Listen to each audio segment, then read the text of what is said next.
Hi, welcome back to the Wine and Dime Pod, where we drink wine and talk hoops.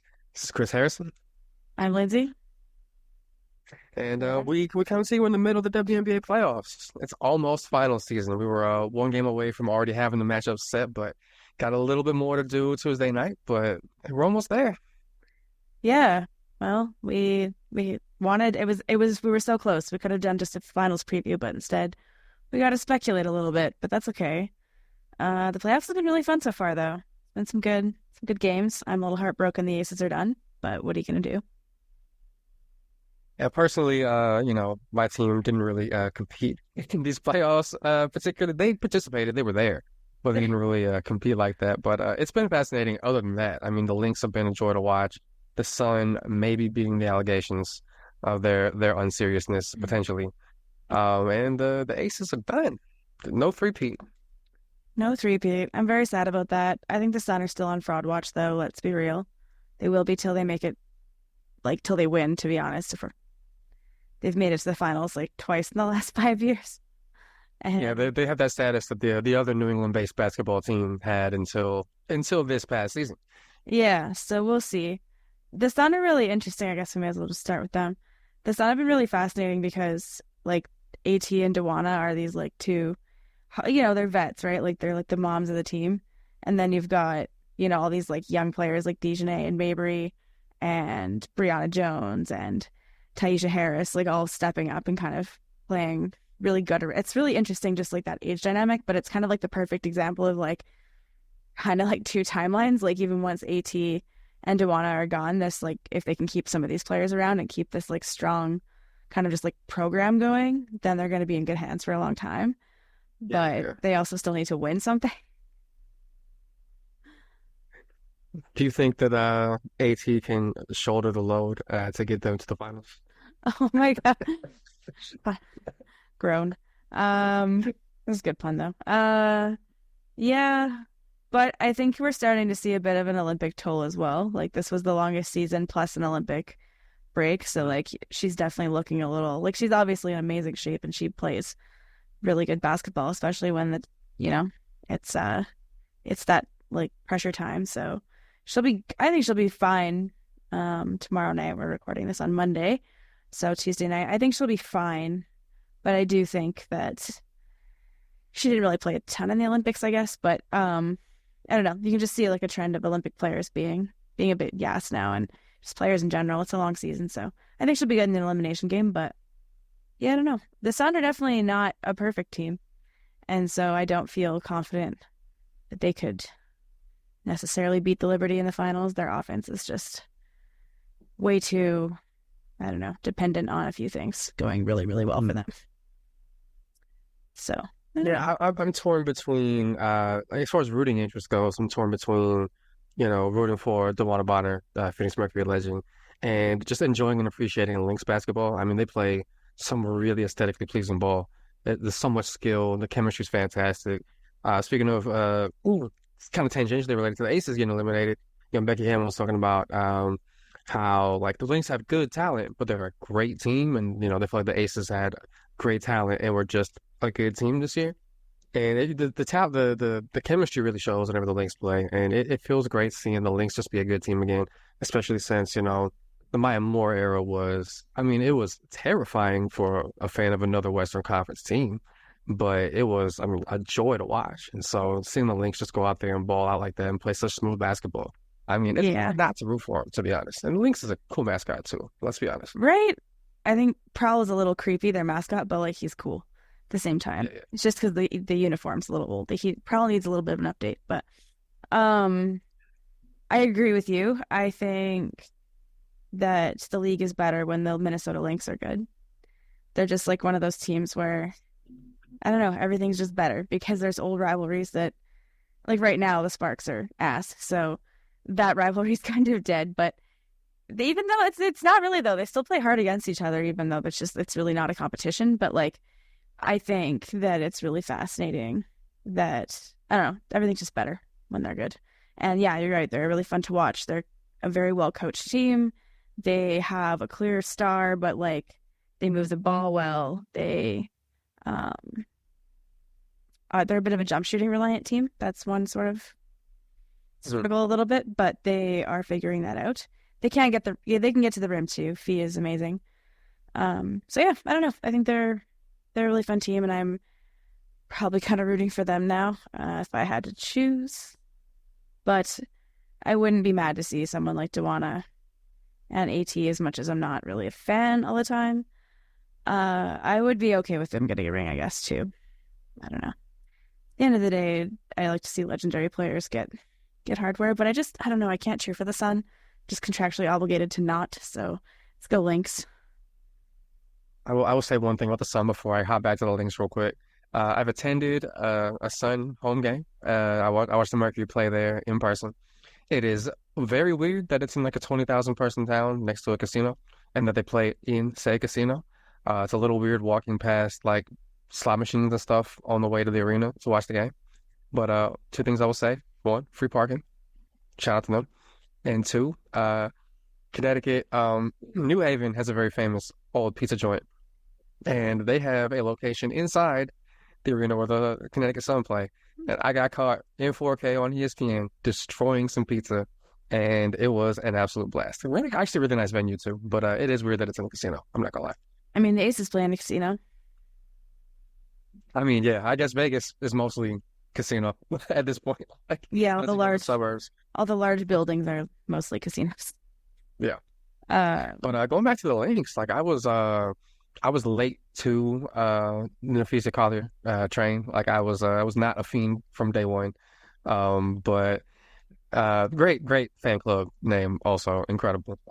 Amazing. I didn't realize she had it like that, like to be Defensive Player of the Year and to also be somebody who could, put 42 on my team's heads and tie the singles game playoff scoring record. Like I knew she was a star, but I didn't know she was like this. Like this has been, I think, maybe like a national wake up, or at least a wake up just for me, at the very minimum, as far as how great a player she is. I think there was a lot of flashes in the bubble that she was going to be great, but she took a couple of years off because she had a baby. She was on her way up, but then just kind of had a hiatus, and so I think people also forgot about her a little bit because the Lynx weren't very good for a few years, like early in her career. And Big Mama Syl was obviously the face of the franchise still, so she was kind of working in the background. But then, yeah, this is kind of her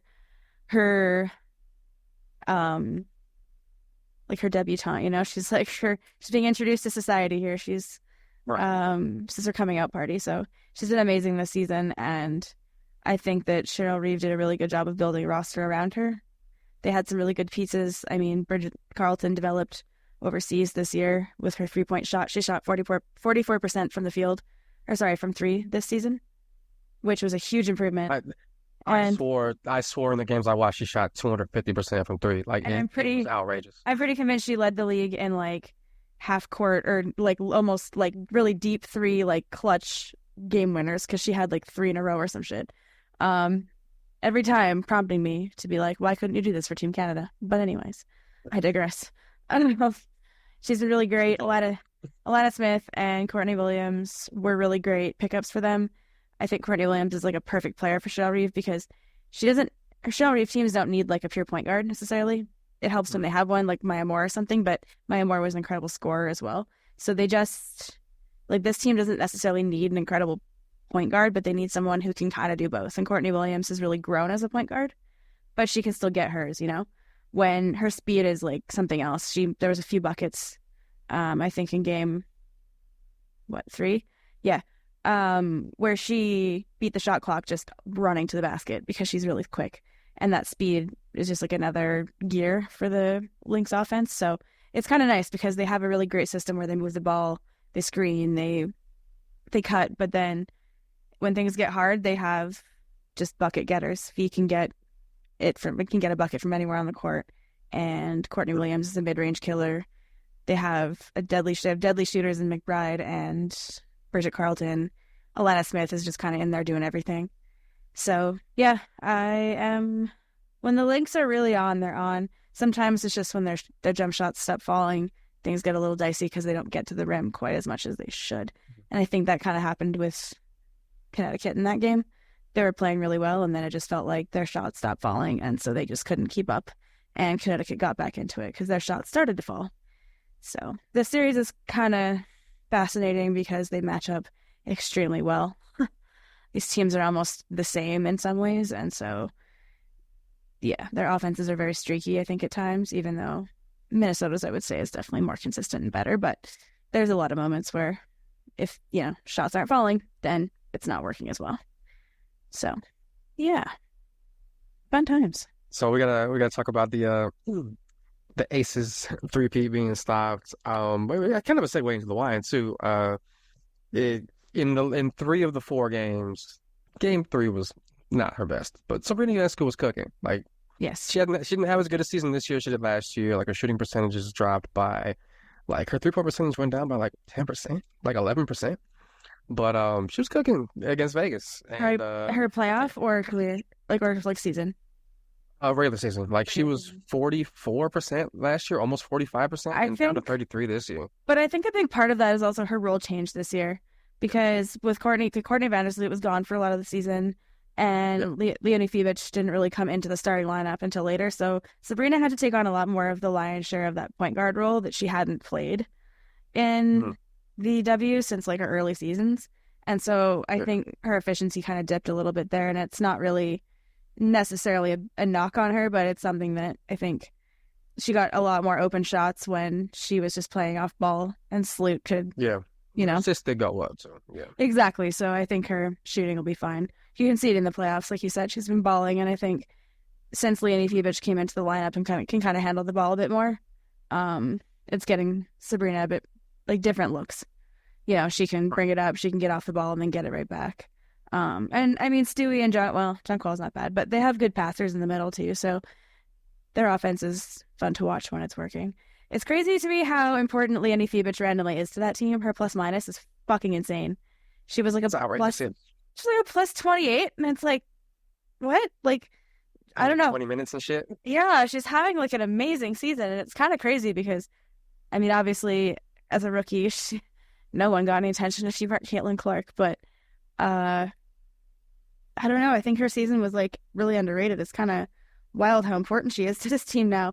Weird seeing Sloop come off the bench, but it is weird. Yeah, not really a fan, but I get it. She's definitely not having her best season, so yeah, Feebich. But I think Feebich offers some size. She's pretty big. She's like over 6 feet tall, so she's like pretty big at that other guard position. So she's also very helpful on defense more than anything. Her offense is not necessarily integral because you have everybody else who can score on that team. Buckets on that team. Yeah. So many buckets. So I think she's actually kind of a perfect point guard in a way because she doesn't need to get hers, but she can hit shots when she's open, and she will get to the rim. She's pretty fast. She's pretty tough. She shoots up really high percentages too. Like she's not putting up a lot of volume, but when she gets it, talking like 43%. Like she is knocking them shits down consistently. That's all you need when you got 3 other people who can go out there and just get a bucket. I was gonna say all you need is someone who can fill those gaps. And I mean, she has that experience too because she plays with Satu Sabali on the German team. She played really well, I think, at the Olympics. So, she's been really good. I've been really impressed with her. Benaja Laney's kind of struggled, but I think she will come around. She's a talented player. She's playing really well on defense still, so that's always good to see. What did you make of John Quell running into Sandy Brundle?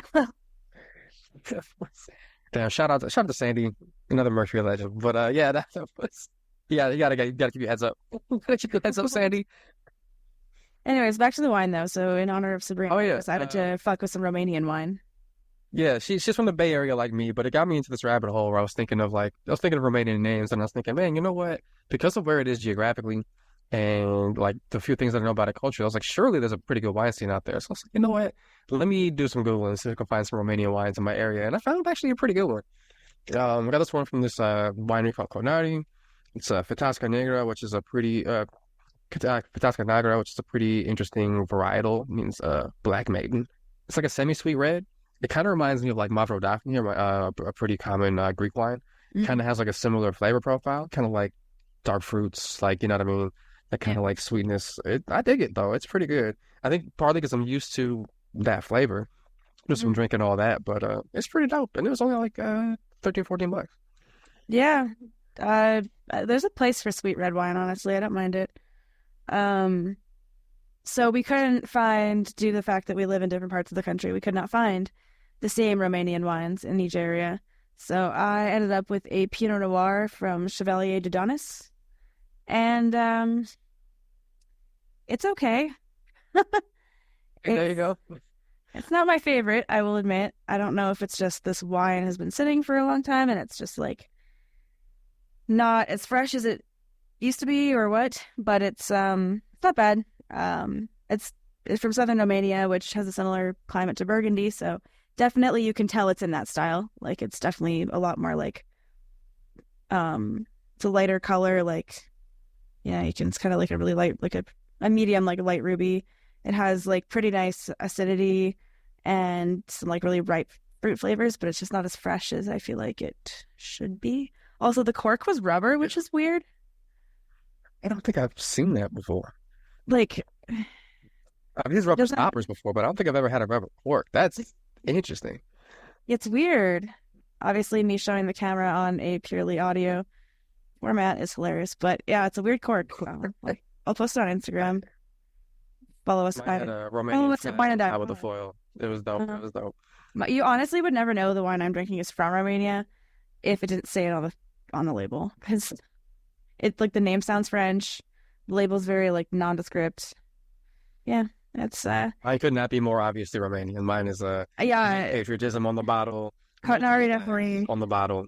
Cotnari is definitely not messing around. I could find one Cotnari wine. It was a white wine, but I wasn't able Yeah, yeah. to go source it. But I mean, I would mess with some Romanian wine again. I'd like to try the Cotnari one because I think they're probably Mm. just like a better quality. Um, yeah, this also only cost me about $12, and admittedly, it does kind of taste like that, but that's okay. Um, you know, there's wine we enjoy less, but at the end of the day, it's still wine. It's not that bad. I will Yeah, say. I was doing like a little bit of digging. Like I was trying to, well, one, I was trying to figure out how to pronounce all the stuff because I'm not super familiar Yes. with the Romanian language. But also I was just kind of like learning a little about the winery and like the region they've been making wines since like the 1500s and like all this kind of stuff. And it was cool reading about like the grape, the Feteasca Neagra grape. It's saying like it's very like cold, it's resistant to cold and drought. And I was like, that's like a good 3-point shooter. Yeah, and yeah, That's exactly what you want. it's exactly what you want. Yeah. Not Marina Mabry necessarily, but you know, you want like that's like a Steph Curry, resistant to Klay Thompson. Klay Thompson early like in his prime, Um yeah, this one's not bad. I mean, it's a Pinot Noir, so I'm kind of like late. It's kind of a bummer. I wanted to try something a little more weird and wonderful like you did. Um, but the Pinot Noir is not bad. I mean, also it makes sense that it would grow well in Romania. It would be a cooler climate, Hmm. and it's not terrible, but I probably wouldn't buy it again. I would try a different Romanian wine. I definitely thought about just getting a German wine in honor of Leonie Fibich, but I decided to stick to the theme and get weird. Try some Romanian shit. Although, again, I would really prefer if it was like a more local varietal like that one, but that's okay. We move. Yeah, honestly, it's just cool like trying some completely new shit because like I'd never had a Romanian wine in my life. I don't think I've I even seen one on the shelf or like noticed it at least. didn't really even know they made it. Not gonna lie to you.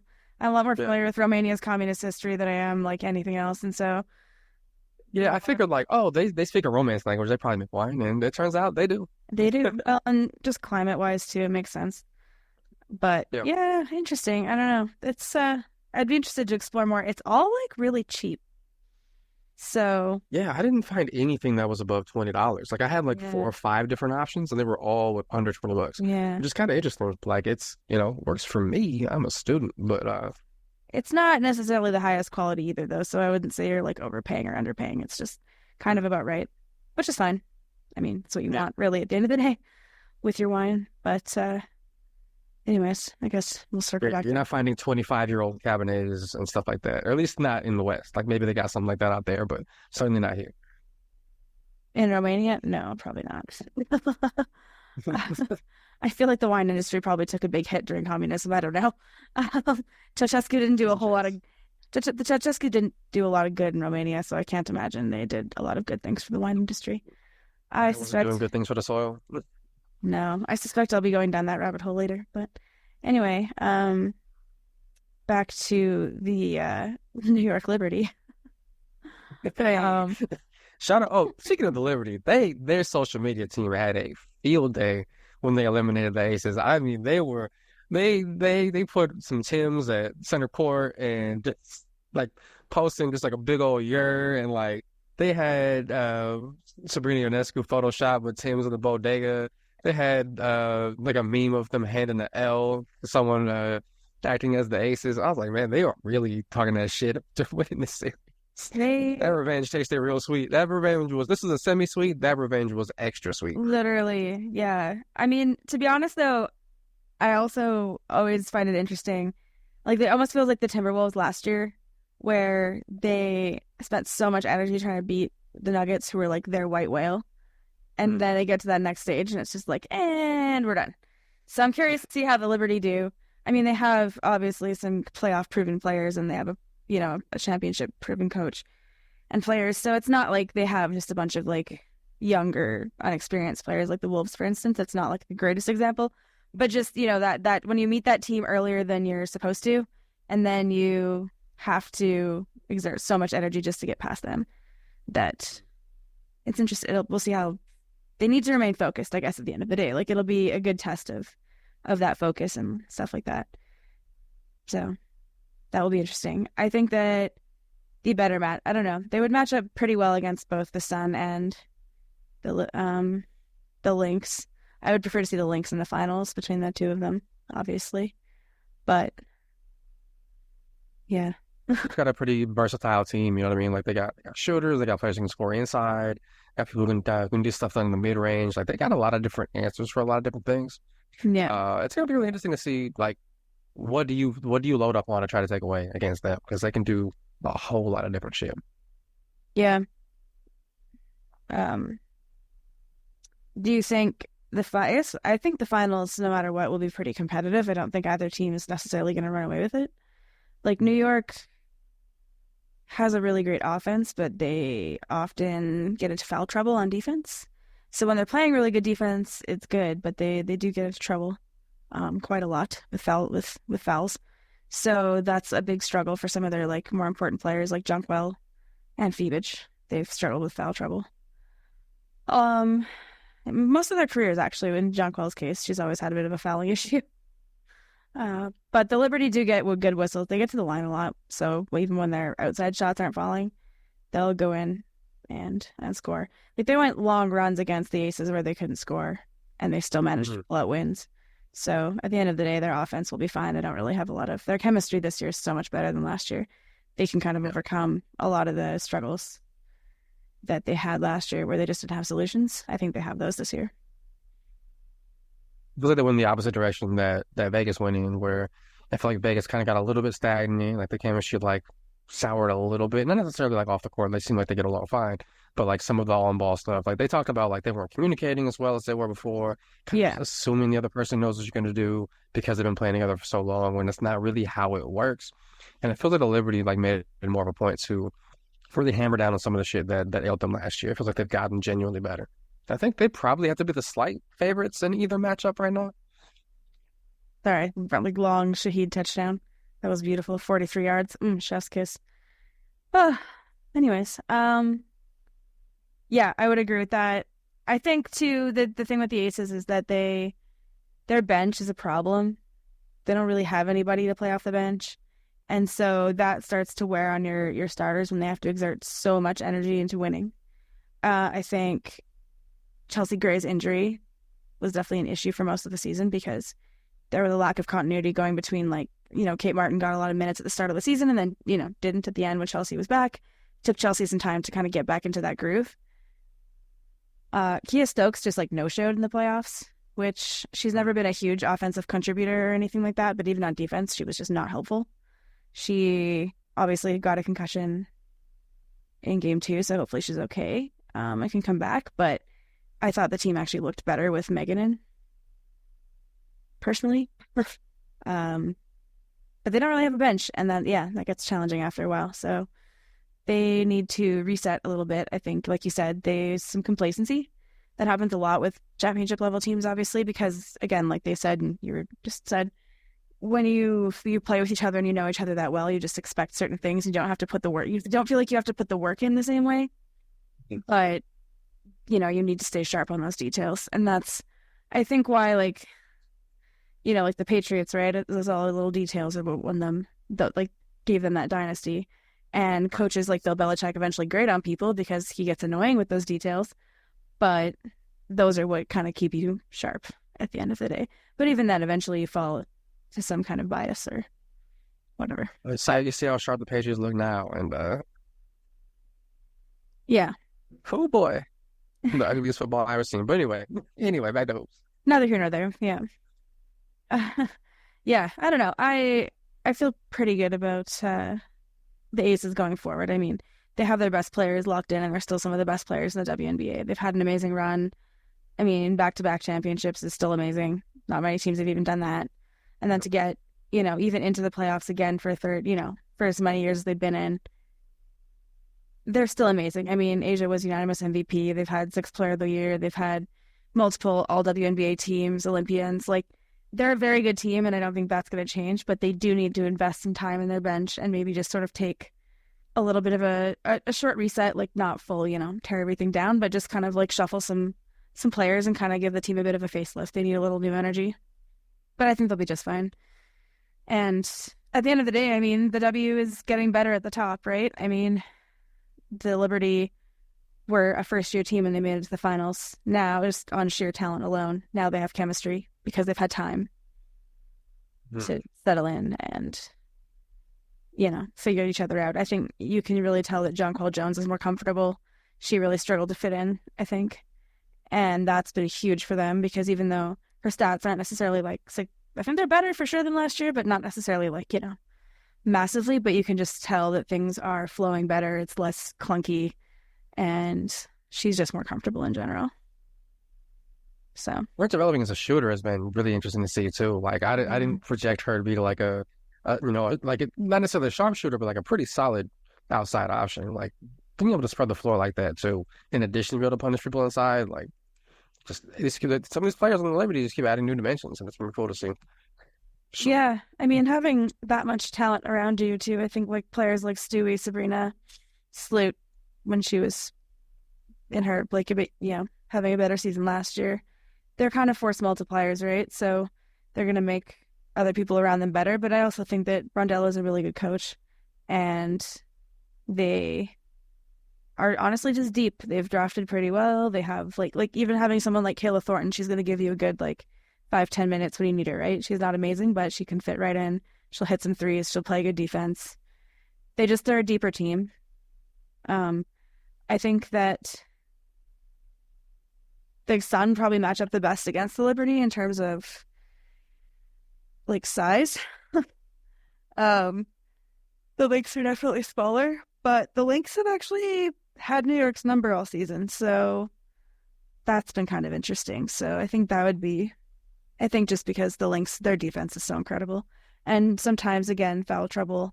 Jonquel can kind of get swinging her elbows on offense, and she'll get herself into trouble in mismatches. Something she's always struggled with. So there's always, and the Liberty are also quite prone to turnovers, I think. So when they're not playing well, they turn the ball over a lot. So I think that the Lynx defense can easily match up and kind of fluster them. The challenge for the Aces is I think the Aces, their communication just wasn't as sharp. There was a lot more defensive lapses than in previous years. And the defense still looked amazing, but it was just that little bit less. I think that a potential, and I'm not gonna say this is my pick necessarily, although it is, but a potential Minnesota New York finals would be like some very future of basketball shit. Like everybody in both starting lineups can shoot from the outside and do some stuff inside the arc too.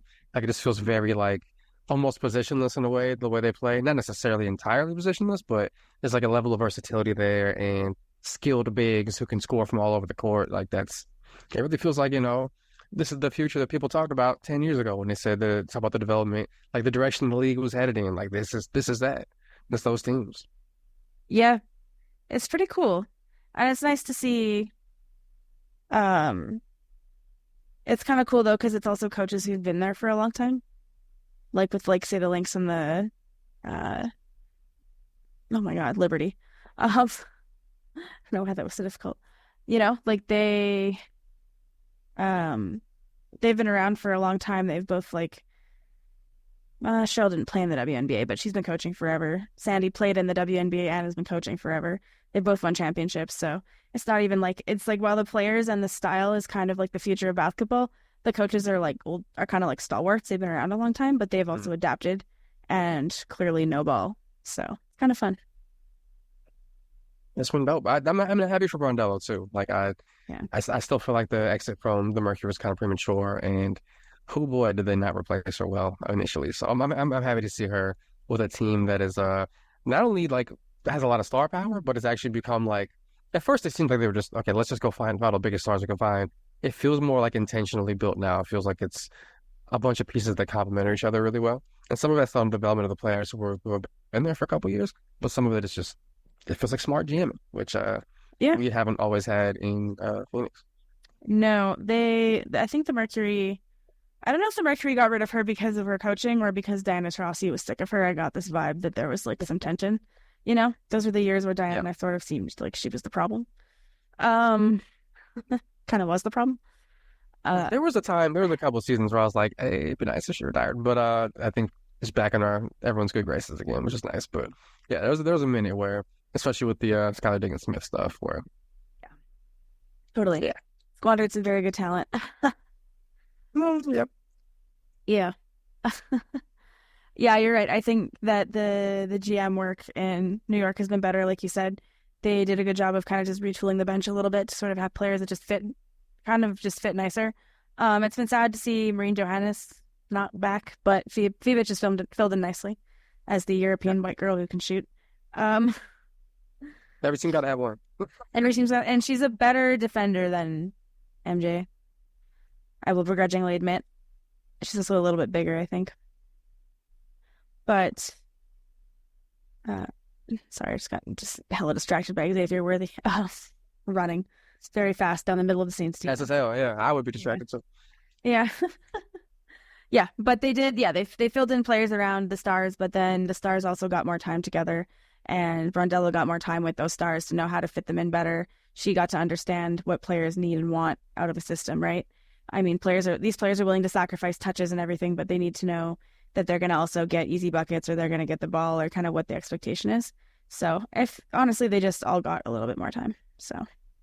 Yeah, I think people forget that coaches can get better too. You know what I mean? And add new, or even if they're not necessarily always getting better, they can add new elements to their stuff. Like I think both New York pro basketball teams have seen sort of an old hand, experienced coach, sort of add new dimensions to what they do and adapt to the players they have now, and not always be like stuck on their old ways, which has been pretty cool to see. Yeah, I mean, I can say, I feel like Brondello and Tibbs have something in common in the sense that, well, Tibbs less so, but I don't think Brondo was expecting to get laid out, like to get fired necessarily in Phoenix. And I mean, Tibbs, I think probably was at the time it happened. Things were really melting down, but not the point. Regardless, they took that L and then decided in their next roles to kind of figure something out. Now, Brondello also got helped by some like amazing star talent that they brought in pretty immediately, but coaching stars is also not easy, and you have to be really good at it to make that work as well. And so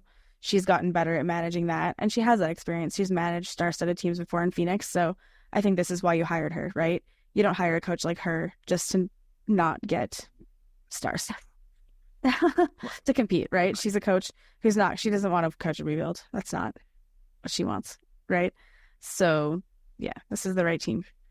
So we'll see. I think the Liberty also, to be honest, have this pressure to win, though. Even though they've only been together 2 years, this whole like super team situation, there's a lot of pressure for them to win, especially after last year. They got over their biggest challenge in the Aces, but they still have to clear that hurdle of winning a championship because you can't have that much star talent and not. It feels a little bit like the Nets in that sense, where it's like as soon as you assemble this roster of amazing players, like there's an expectation that you're going to start winning. So we'll know in about a week's time. We will. Well, I guess we've discussed the teams that I guess are, they're in the playoffs, are about to get to the finals, but we can have a little discussion about a few teams that are, on the beach right now. Some important free agents, and it's always interesting to reflect back on a few seasons, especially since a few coaches have been fired.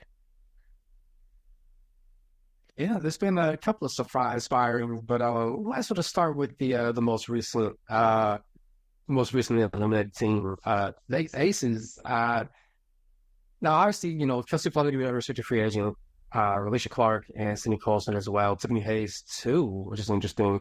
And I think a lot of those players you would assume that they're going to keep them, but with so many of the league's contracts expiring year after next, and they're about to be basically a free agent extravaganza with the new media deal kicking in and supposedly the cap going way up. You wonder if a couple of those players might find their way out of Vegas. Yeah, I mean, I think the Aces always knew they probably couldn't keep this together forever. It's always the bane of a championship team, right?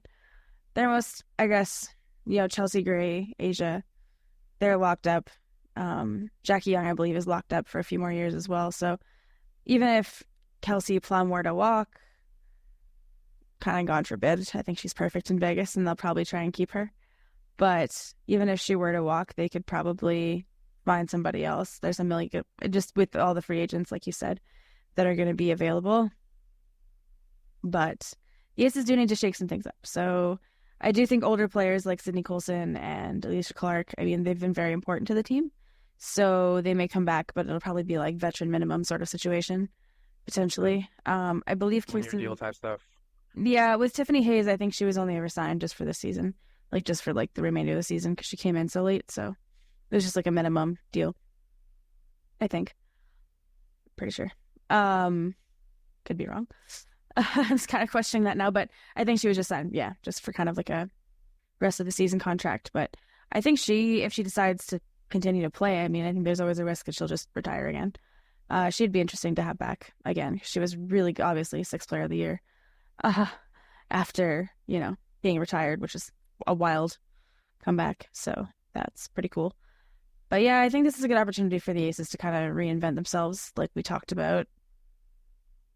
Yeah, they need a bench, and if you players aren't old, so they still got a chance to sort of retool a little bit, without necessarily having to make dramatic changes. I feel like they could just like tweak around the edges a little bit, find some complementary pieces because the age is not slowing down anytime soon. No, and Jackie Young is a better player now than when they acquired Chelsea Gray.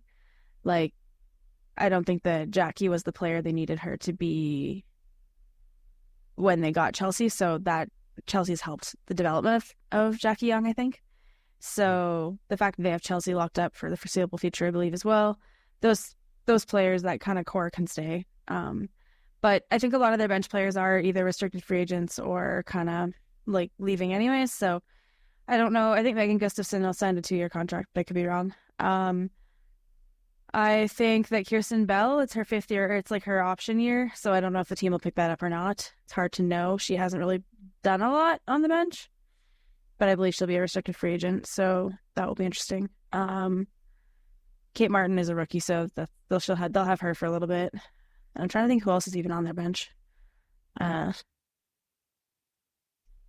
of the main ones as far as who's going to be free agency. Yeah. So there's with a fever because Kelsey Mitchell is going to be a restricted free agent, and she didn't seem super happy there, but she also bought out at the end of the season. So I'm curious as to what extent she's going to be inclined to stay over there, especially since they have the best, the only team that can offer her Supermax, if I recall correctly. Yes, I believe so. It's the Indiana Fever will sell out to re-sign her. I think, especially now that she's proven she can hoop and contribute towards winning basketball. Because she played on a lot of terrible teams, so her development was always kind of questionable, a bit like Devin Booker in that sense. So she obviously proved that she's good. She can play winning basketball, and she's a bucket. But I'm curious to know, and I think that her playoffs weren't great, but they were also not terrible, and the end of her season probably helped her get a lot more value on the free agent market. I feel like the Caitlin Clark thing is kind of the main question, and it's kind of like a test in a way of whether she'll ever be able to get free agents or like her relationships in the league, I guess. I think that the fact that she hasn't really spoken up strongly about what's happened with like racism and stuff towards even her own teammates, she spoke up, but it wasn't a very powerful statement. I think that does impact, and it took a long time. I think it does impact your her relationships with players in the league. And I don't know about her own teammates. They did seem like they were all vibing by the end, but I don't know if Kelsey wants to go back to that. I think she probably wants attention without all the other bullshit that comes with that. But there's also hope that the year 2 of Caitlin Clark will be better, but I don't think it would be different necessarily. I think the discourse around her is going to be always pretty toxic. Yeah, I feel like if you're one of Caitlin Clark's teammates right now, you have like the giant, like, can melt an ant level microscope, the magnifying glass hanging over you.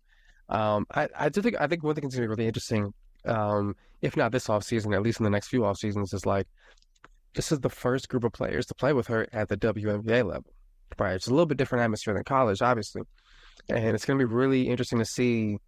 It's a small league, right? A lot of players play with each other. Some are dating each other. It's gonna be interesting to see how word gets around and like what the general feeling around the league is gonna be about what it's like to play with Caitlin Clark. Yeah. And I'm really curious to see what other players' opinions are of her because one of the star players on the team, uh, obviously that has a huge impact on who's willing to resign, who's willing to join a free agency, who's going to ask for a trade to come to your team. A lot of that stuff matters. Like a Or lot if of that anyone's going to ask soft for a skill trade stuff to matters. leave. Yeah. Or if anyone's Yeah, asked for a that trade to too. leave. That too. So I know, I agree. I think that this is a real test. I mean, and it's not fair necessarily because she's a rookie and she has a lot of time to grow. And Hmm. who she is now isn't going to be, who she will always be necessarily either. I think a lot of young stars probably go through that. So she'll figure it out in that sense. But I also hope that she does because I'm a bit worried that she'll kind of always just skirt the things that she needs to talk about. The thing is that it may not be fair to expect a lot out of somebody that young or whoever, to speak up against really serious things. But at the same time, when really hateful acts are being committed in your name, you'd think you'd want to take some pride and just, shut that down.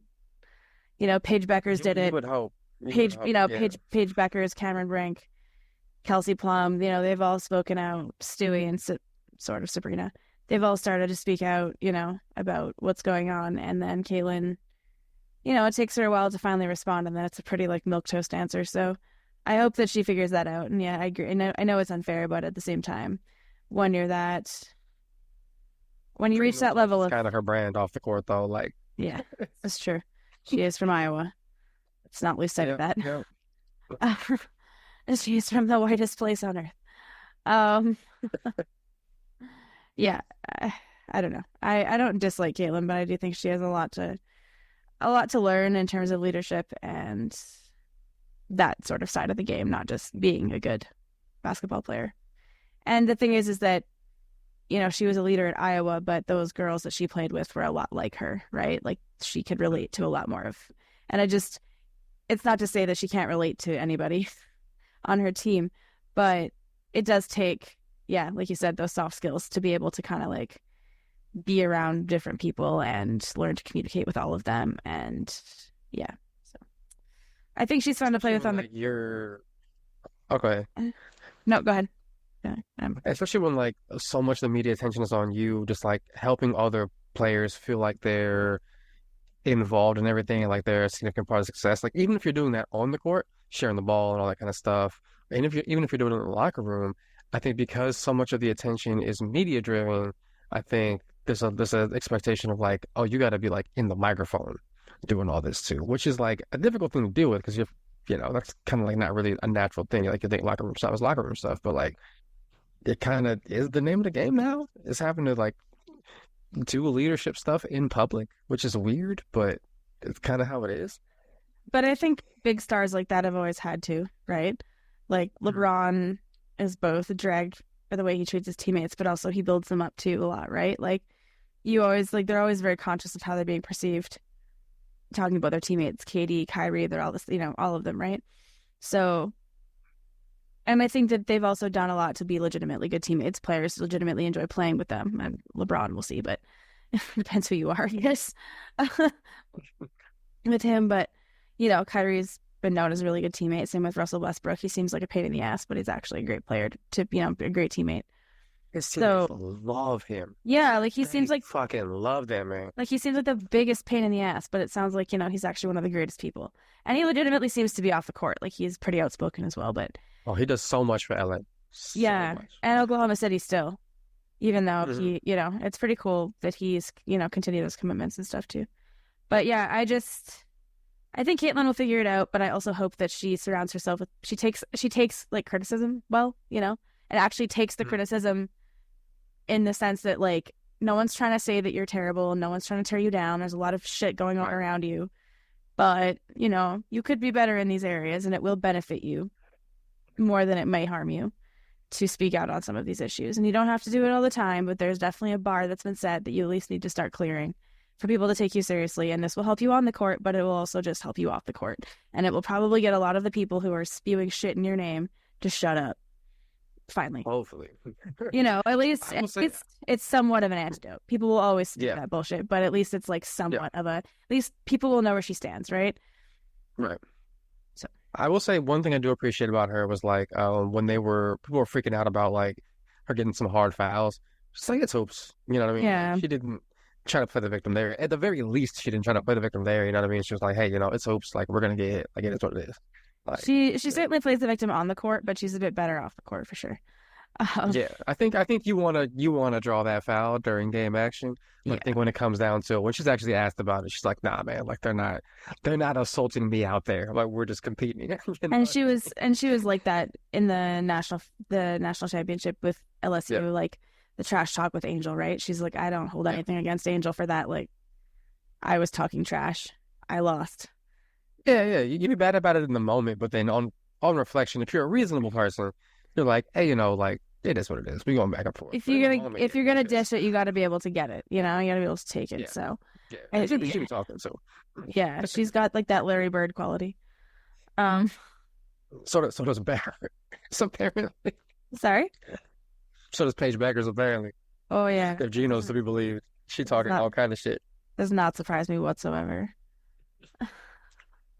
I am Who she hangs out with off the court because she is a very, very interesting character. I know, right? I find her fascinating. Me too. She's like Dante DiVincenzo in that way. It's Very White Mike vibes. Yeah. Very interesting. I can't wait to see her in the W. I'm so excited about that. So I'm Sparks, thrilled. I'm thrilled. Sparks off season. That seems like that's probably the best place where that's going. Curious who their coach will be. That's probably the biggest question mark with them.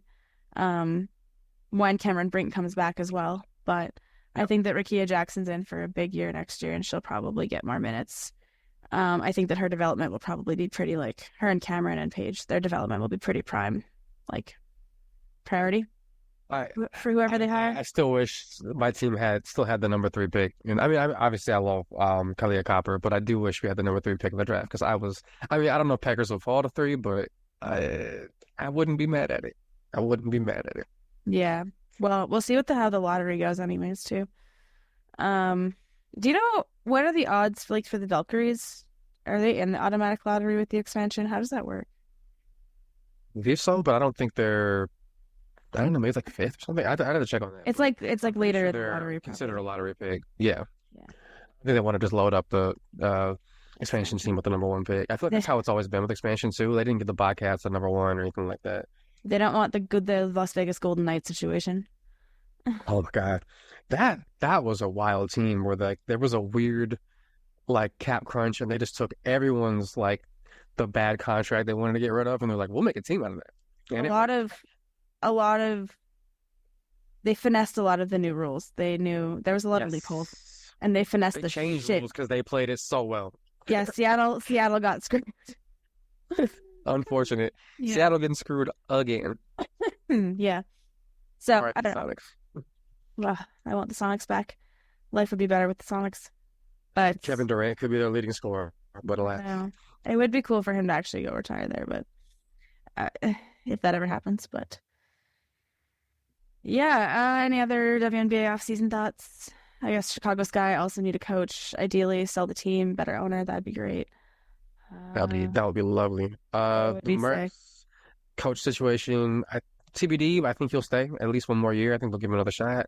A lot of people hitting free agency. Taurasi, obviously, we don't know what's going to happen. Griner is an unrestricted free agent. I would struggle to see her playing anywhere else. So I don't mean that in the sense that like it'd be hard for me to see her play anywhere else. It would, but I mean in the sense that like I genuinely can't imagine her bolting a free agency. Like I just don't see it happening. I also don't think it's about money for her entirely anymore. She's made her big Russian contracts, and also I think with what happened, I think there's probably some perspective in life too. But I think she's made a decent amount of money in her career, making that supermax the last couple of years, and then obviously she made pretty big. I think her contract with Ekaterinburg was like $800,000 a year for a while. So she did okay. Like, she at least made some money. So for her, I think she'll stay in Phoenix. Like, I don't think she's going to take a massive discount by any means, but I mean, she's probably going to just finish her career there. I don't see her needing to like bolt for that last really big contract necessarily. I would be surprised. I'd be surprised if she left for anywhere else. Now, I don't think that they'll outside of Phoenix. Sorry. I was saying, I hope they don't disrespect her with a shitty contract offer either. Yeah. You know, like, I think that would probably, if the organization just kind of punted on her, then I think it'd be different. But I do also think that they won't do that because she's kind of that other legend. And then also just, again, with everything that happened, they were very like behind BG. They wouldn't have sunk all that effort into her and like getting her home and everything without wanting to keep her. And she was not bad on the court. Now she's definitely shown her age, and the lineups with Tasha Mack and her were much better because there was at least some rebounding and whatever, and they kind of complemented each other. But she's not, her old self. She's 35. But she wasn't dominant, but she was really efficient. But she was good. Yeah, I mean, she provided enough of what Brittany Griner needs to provide that it was okay. They needed more consistency probably out of her, but what are you going to do? It's the nature of aging players. But the two big lineups kind of worked, and I think that they'll figure it out. Also, first year with new players, right? So, and I think the presence of Becca Allen also would have helped. Yeah. Because those first few games when she was playing were like, they looked good. She was the glue. She was the glue for that team, especially since, you got a couple of players who somewhat limited in their mobility. You got Griner, who's really, really big and never was super nimble, but moved well enough, but now is 33, going to be 34 really, really soon, in like a week and a half. And, is obviously less mobile now. And you got Taurasi, who's in her 40s.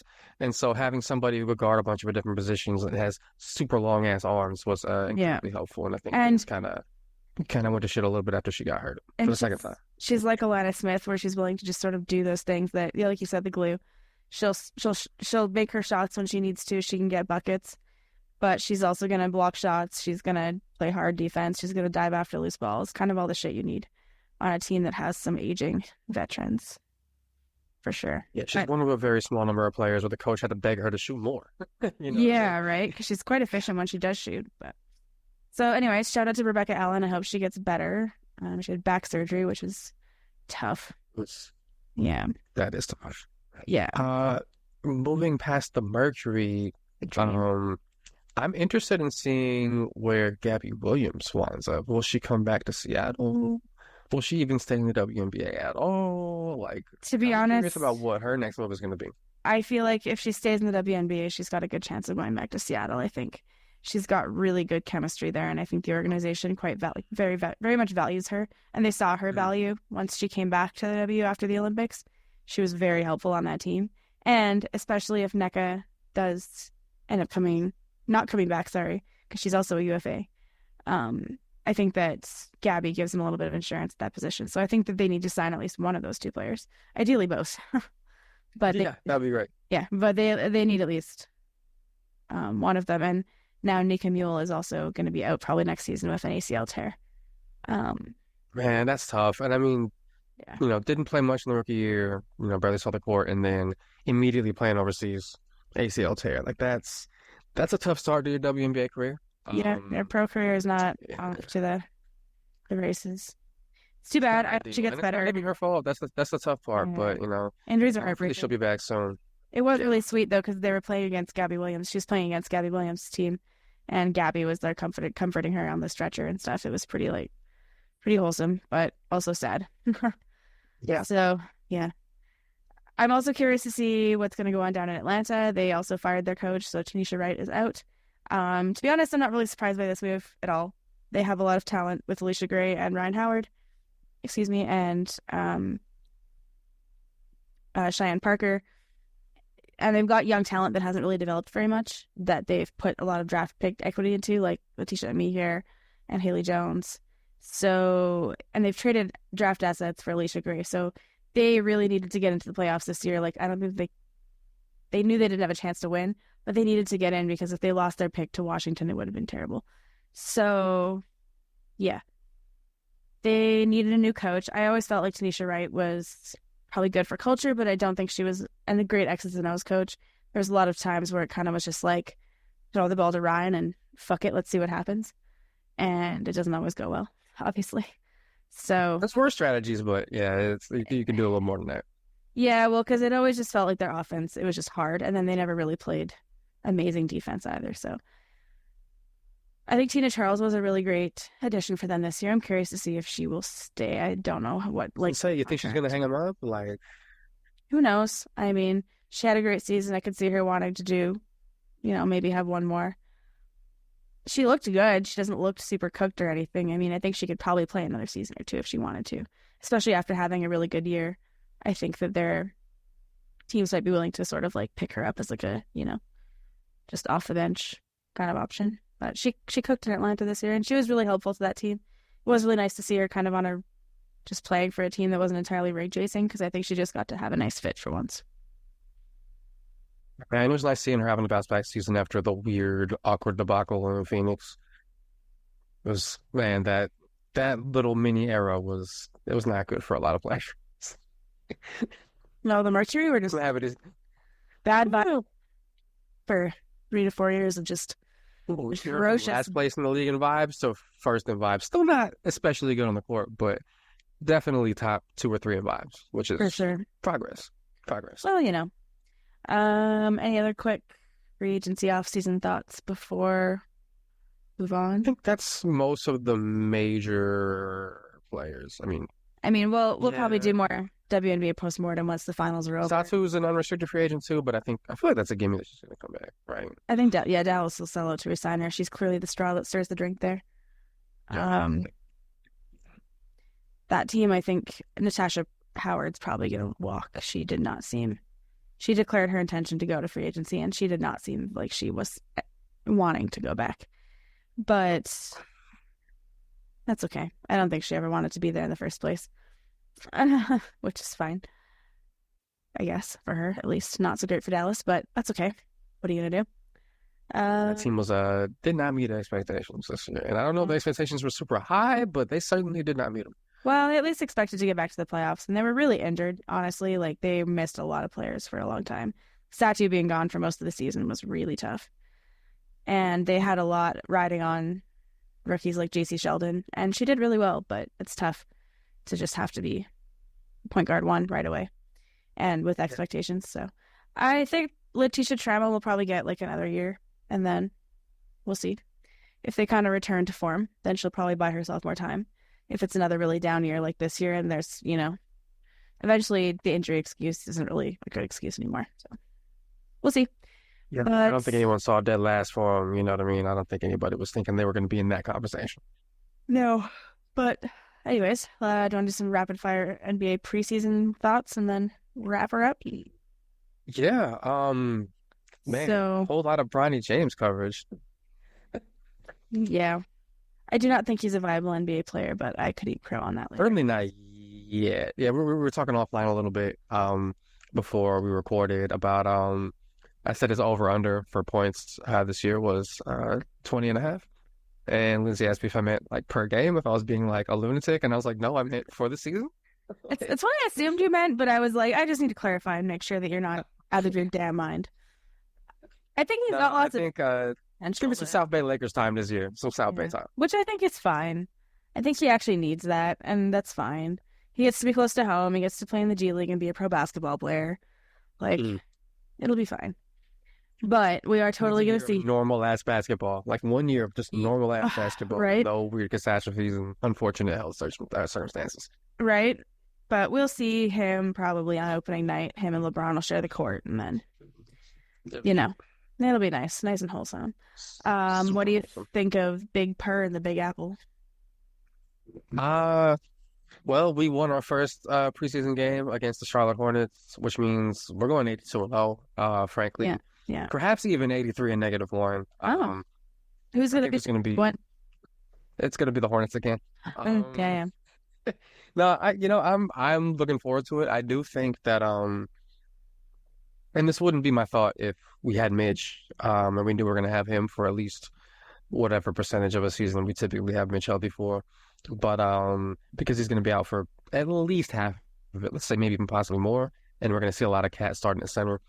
I think what's going to be interesting with the Knicks this year is we're probably going to see a defensive drop off. I think instead of being a top 10 defense, we might be like a middle of the pack defense this year.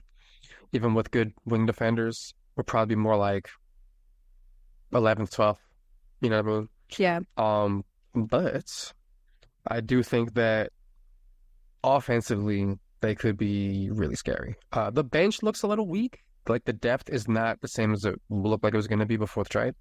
Mm. Uh, Before we had two quality starters who were going to be coming off the three quality starters are going to be coming off the bench, really, and Devo, McBride, and Hart. Now it's McBride and like Precious and maybe Jericho Sims and possibly some campaign, maybe some Tyler Kolek here and there. It's not going to be one of the stronger benches of the contending teams, but that starting lineup is going to be hard to stop if there's any amount of chemistry and any amount of good health, particularly with OG and Cat. Yeah, I think health is gonna be a key for them. Get ready to play a million minutes, everybody, because the bench didn't. That bench is scary a little bit, but yeah, I think they're Yeah. trading with at least without Mitch, you're trading off some defense for offense with Cat, but Mm. it's okay because I think that will like ultimately kind of help Jalen Brunson out so that he's not quite so gassed come playoff time, but also they have another option in the playoffs. Like Cat did prove that he can step up and be a good decent scorer and he can fit really well Mm. next to a dominant guard. So I mean the thing about Cat is he truly has been a very malleable superstar, much like Kevin Durant gets credit for. Mm. They're willing to play next to Rudy. It's a good comp. That's a good comp in some ways. Just the idea that his skill set is wide enough that he can fit next to any player, and he's been quite willing to do so. He's been quite Mm. willing to play a multitude of roles. You know, he stepped aside when Ant and Rudy both came, right? You know, things changed for him. And he stepped aside and kind of let that happen, but then he found his role. And he was their second most important offensive player in Minnesota last year. So, you know, I think that it is good for New York to have a player like that. I think he'll fit nicely with Jalen Brunson. He's not gonna rock the boat. It sounds like his relationship with Tibbs has been quite repaired over the years. They kind of buried the hatchet. Yeah, they've A talked few a little years. bit during like road games and stuff like Hmm. that. Apparently they had dinner or something. They actually sat down, like not when he got traded, but before, like back in 2021-ish. They actually kind of were like, you know, and they've talked pretty publicly both too about how they've changed as Yeah, people. And Cat's really grown up as well. And you know, he realized like Tibbs is kind of the coach that I needed, but you know, didn't really accept at the time, right? So it's hard to deal with the Tibbs when you're like 22 or however old he was at the time. Like, yeah. and it's one of those things where I guess it's like a kind of an analog. Like, I was in the military for a handful of years, because reasons, trying to get that free school. And a lot of people will come in, 18, 19, smart kids, you know what I mean? And dealing with that type of leadership, that sort of hard driving, you know, Do what not you're told. not like screaming, like trying to like tear you down, but just that yelling and that forcefulness and assertiveness. A lot of people were not really used to that, and it was a difficult adaptation for some people. And some people wilted under it, as some people grew under it. Yeah. And it's one of those things where it's like leadership isn't like a very like one size fits all. For some people, it was the wrong style. For some Mhm. people, it was the right style. And for some people, it started off the wrong style and became the right style. And you always wonder where you're going to fall on that. And sometimes it's on the person being led to adjust, and sometimes it's on the person leading to adjust. And sometimes, both. Like ideally, you'd do both. But it's going to be really interesting to see how that relationship continues to grow now that they're back on the same team again. because it's a very different relationship from Tibbs and Taj Gibson, who have also been together on multiple teams. Yes. I think that this is kind of like low key one of the most important things to watch with the Knicks is that, they need to get along because the expectations are much different. The Knicks made it pretty far in the playoffs last year. They're really close to making to the Eastern Conference Finals. They probably, if they were healthy, would have, and they would have probably challenged the Celtics a little bit more. There's expectations now in New York, and they've slowly built this over time. They finally cashed in their equity to get Michael Bridges and Cat, and so it's time to kind of prove it. And so Cat and Tibbs need to figure it out, So I'm glad that they've buried the hatchet a bit. But we're going to talk quickly about my favorite team, the Raptors. Jamal Shed. Still out there. Yeah, he showed up last night. The Raptors destroyed the Wizards. # free Dyonis. Free JV. I'm so sad he is in Washington. That's just such a brutal. I'm sure he's sad about it too. Well, he's getting paid, and he knows he's probably going to get. He's got that perfect contract to get traded, so I feel like he's pretty confident. I doubt he moved his family to Washington. But Jamal. Hey, DC is a nice city though, at least. But it is, but I doubt he's moving his family around too much right now because he probably knows he's like 2 months away from being 2 months away from being a new team. What was I? Actually, Oh, yeah. Now that you mentioned the Wizards. No, God. Sorry, actually go with the Raptors. Go with the Raptors. I was like, they're a losing team. Let's sit and wait. They don't deserve that much time. So Jamal Shed, I think he was like the 45th pick by the Raptors, and right now, Quickly's been out with an injury. Scotty Barnes is out still. I think, I don't know, personal reasons or something. Maybe he's injured. Bruce Brown's been out, so Jamal Shed got some serious run last night, and he looks a bit like Kyle Lowry if Kyle Lowry figured it out sooner than the age of 27. Like he took some really nice charges. He could get his. He made some nice passes. Him and Grady Dick had some good chemistry. Grady Dick looked really good last night.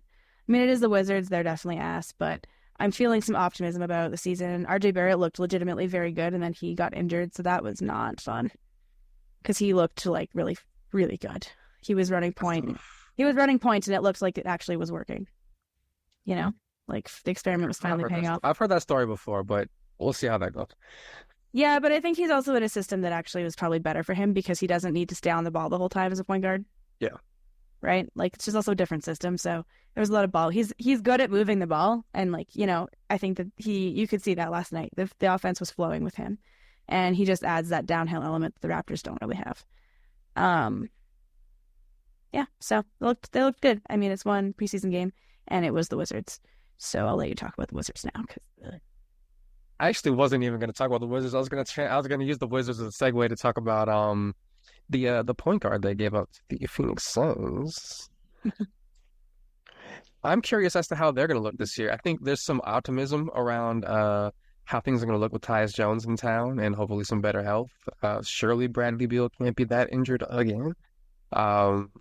Famous last words. Know. Yeah. But they have an actual point guard now, which that roster has been completely bereft of. Mm-hmm. Like Booker can do some playmaking, but he's not. You don't want him to be.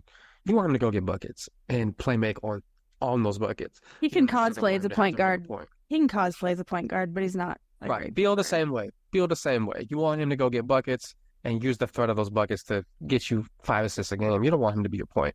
And so I'm curious as to what the team's going to look like. Is Booker playing the 3 and then Durant the 4, and they're going to be like really pretty small and light in the ass outside of their big man, the Bosnian Beasts, or are they going to bring Beal off the bench at some point, make him like a super 6 man? Because he doesn't look washed, but he does not look like the 30-point per game for 2 seasons of Bradley Beal. Which shout out to that Sporkle quiz for revealing to me that he averaged 30 a game 2 times. Did not know. I thought it was once, but big man interception. Yeah. Run, buddy, run! Oh, sorry, that was amazing. No, I saw it. Yeah, it's on my TV too. Shout out the Saints. They're keeping it competitive against the Chiefs. I love when big men get to run with the football, and that man's fucking speedy. He was moving. He was fucking moving. It's a proper big man. That's not one of these newfangled defensive tackles with abs and One shit. hand, This is one of those one big ones. hand snag out of the air, and then just like look at him go. Damn, dude, he is This is running. one of those interceptions where if I was playing Madden, I'd have said the game was cheating. I would have turned it off because like the receiver had fully caught that ball and just threw it up in the air to the That DC. man has better hands than Matt Collins. Like, holy crap. Former Patriot legend Juju Smith-Schuster. Let me not get into that. But yeah, I think Anyways, the back Phoenix to Suns might be basketball. a little bit spicier than people realize this year. But Oh, I it's don't think quite the segue. I don't think they're in the inner circle of championship contenders. But I No. think they'll be a much more solid and cohesive playoff team than last year. I want to say, yeah, I think that chemistry will help them. I want to say that the legacy sort of teams like the Lakers and the Suns and the Warriors will be better than they were last year. And I really want to believe it in some cases, but I'm just not really sure because everyone's just old. And, you know, but we'll see. We'll see.